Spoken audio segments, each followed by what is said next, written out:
Uma vitória importante, fiquei muito feliz com o desempenho da equipe, a equipe que chegou nessa eliminatória, nessa fase desacreditada, e hoje nos encontramos bem na tabela.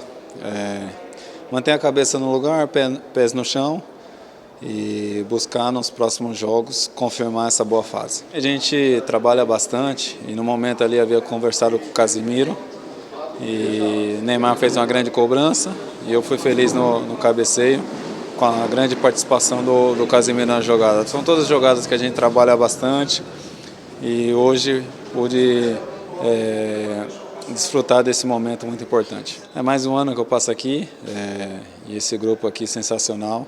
Fico feliz de passar mais um ano, mais um aniversário aqui e seguramente o melhor presente foi os 3 pontos e acima de tudo conseguir fazer um gol. Obrigado.